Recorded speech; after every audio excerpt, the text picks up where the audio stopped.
দিনের ব্যাপারে কোনো জবরদস্তি নেই। এরকম তথ্যাদি পাচার করলো শত্রুর কাছে, তাহলে সেটা বিশ্বাসঘাতকতা। ধরেন কেউ আপনার মাকে ধর্ষণ করলো আর আপনি সেখানে বিচারক, সেই ধর্ষককে আপনার সামনে আনা হলে আপনি তাকে কি শাস্তি দেবেন?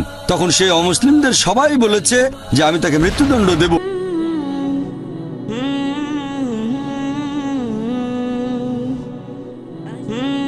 আমার নাম রাহুল ভাটিয়া, আমি পেশায় একজন ইঞ্জিনিয়ার।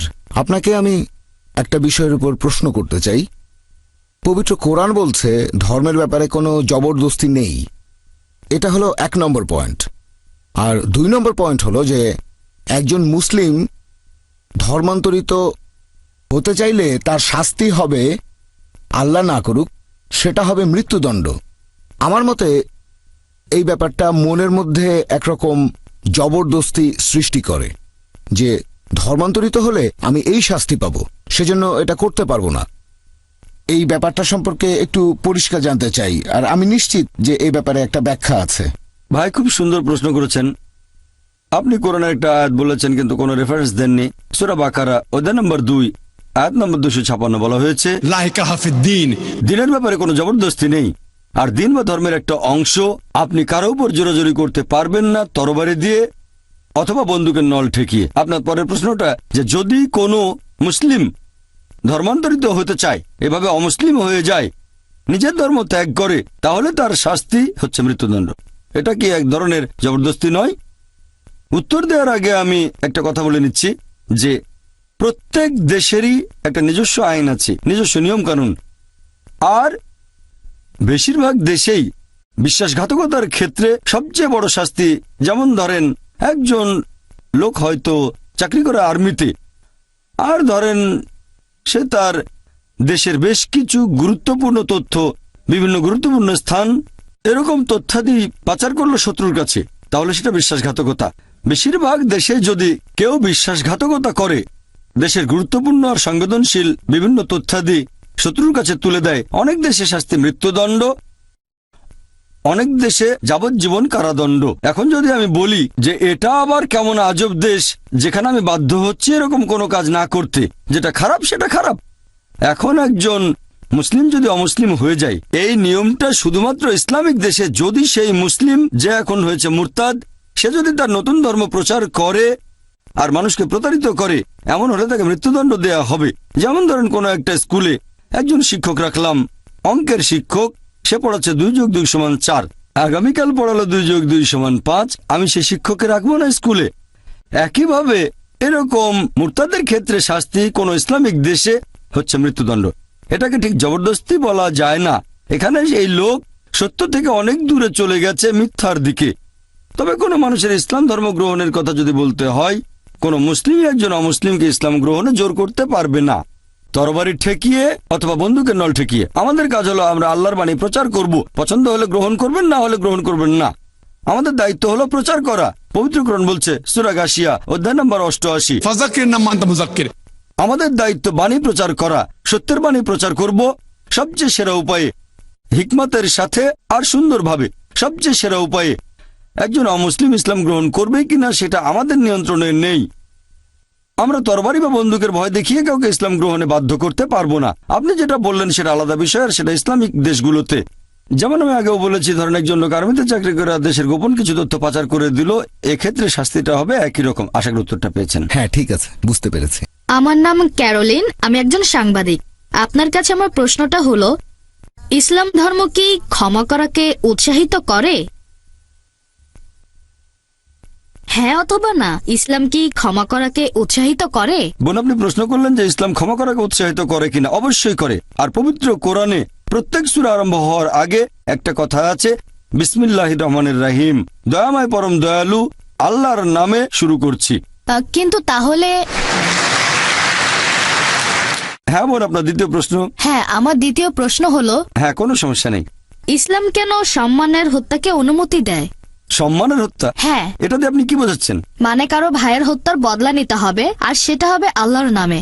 প্রশ্নটা আজকের বিষয়ের বাইরে, তবে এটা জানা আমার জন্য বোন, জরুরি। আপনি প্রশ্ন করলেন সম্মানের হত্যা মানে কেউ হয়তো একজন মানুষকে হত্যা করলো প্রতিশোধ নেওয়ার জন্য। হ্যাঁ, এটার কথাই বলছেন? হ্যাঁ, আমি বেশ কিছু বই পড়েছি আর অনেক জায়গায় দেখেছি মানুষজন বলছে তাদের অনুমতি আছে অন্য কোনো মানুষকে হত্যা করার, কারণ তাদের ভাইকে আরেকজন মানুষ হত্যা করেছে। বোন খুব সুন্দর প্রশ্ন করেছেন যে ইসলাম যদি ক্ষমা করাকে উৎসাহিত করে তাহলে সম্মানের হত্যার অনুমতি রয়েছে কেন। হ্যাঁ, আপনি খুব এটাই। সুন্দর প্রশ্ন করেছেন বোন। যদি ভালো করে দেখেন পবিত্র কোরআনে বলা হয়েছে সূরা বাকারা অধ্যায় 2 আয়াত নম্বর 178, হাদ শাস্তি, এখানে মৃত্যুদণ্ড, আর সেটা হবে কিসাসের ভিত্তিতে। আর আল্লাহ কোরআনে বলেছেন সূরা মাইদা অধ্যায় নম্বর 5 আয়াত নম্বর 32, যদি কেউ কোনো মানুষকে হত্যা করে, হোক সে মুসলিম বা অমুসলিম, যদি সেটা নরহত্যা বা দেশে বিশৃঙ্খলা সৃষ্টির অপরাধে না হয়, তাহলে সে যেন পুরো মানব জাতিকে হত্যা করলো। তাহলে সাধারণ নিয়মে কেউ যদি কোনো মানুষকে হত্যা করে তাহলে সে যেন পুরো মানব জাতিকে হত্যা করলো, শুধুমাত্র দুটো ক্ষেত্র বাদ দিয়ে, যদি সেটা নরহত্যা বা দেশে বিশৃঙ্খলা সৃষ্টির অপরাধ হয়। তাহলে এখানে দুটো ব্যতিক্রম আছে। যেখানে ইসলাম অনুমতি দিয়েছে যে একজন মানুষকে হত্যা করা যাবে, এখানে 1 নম্বর, যদি সেই লোক কোনো মানুষকে হত্যা করে, এটা আপনার প্রশ্নের ভেতরে পড়বে সম্মানের হত্যা। 2 নম্বর হলো যদি সেই লোক কোনো দেশে বিশৃঙ্খলা আর দুর্নীতি সৃষ্টি করে। আবারও এটা কিন্তু বাধ্যতামূলক নয়।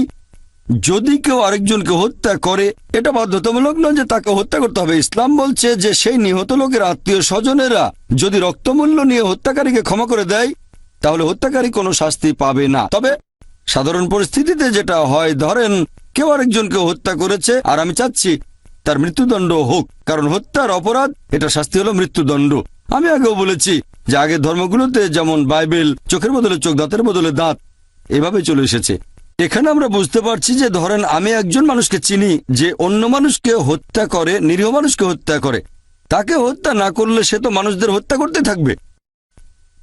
তাহলে এই আইনটা শুধু ইসলাম ধর্মেই নয়, পৃথিবীর বেশিরভাগ দেশে এই আইন আছে। যদি কাউকে হত্যা করা হয়, যদি কেউ কোনো মানুষকে হত্যা করে, দেখবেন অনেক দেশেই হত্যাকারীর মৃত্যুদণ্ড অথবা যাবজ্জীবন কারাদণ্ড হয়। ইসলামে একই, যদি সে কাউকে হত্যা করে, প্রয়োজন হলে তাকে হত্যা করা হবে। তবে নিহতের আত্মীয় স্বজনেরা হত্যাকারীকে ক্ষমাও করে দিতে পারে যদি তারা চায়।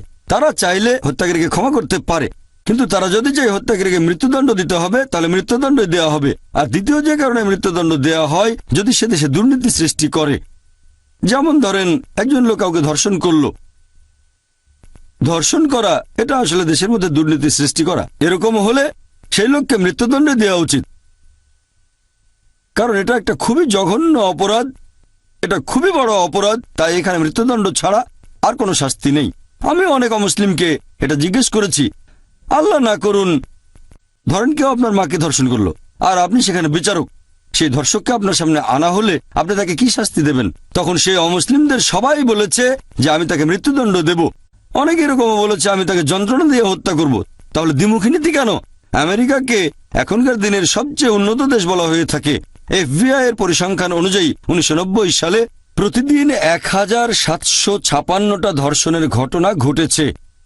1996 সালের পরিসংখ্যান অনুযায়ী US ডিপার্টমেন্ট অব জাস্টিসের প্রতিদিন 2713টা ধর্ষণের ঘটনা ঘটেছে।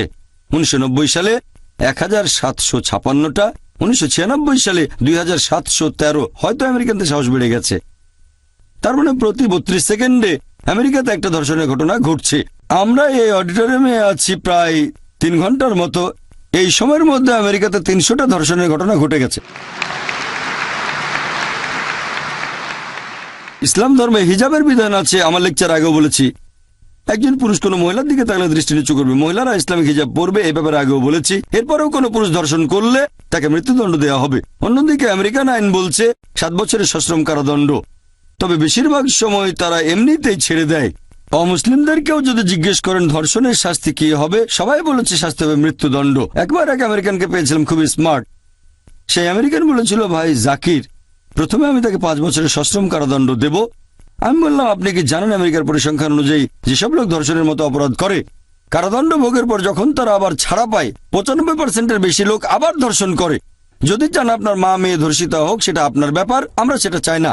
সে তখন বলল, এরকম হলে প্রথমবারে মৃত্যুদণ্ড দেব। এই ধরনের ক্ষেত্রে দেশের ভেতরে দুর্নীতি সৃষ্টি, যেমন ধর্ষণ ইত্যাদি, ইসলাম অনুমতি দিয়েছে। এরকম ক্ষেত্রে মৃত্যুদণ্ড দেওয়া যাবে। আশা করি উত্তরটা পেয়েছেন।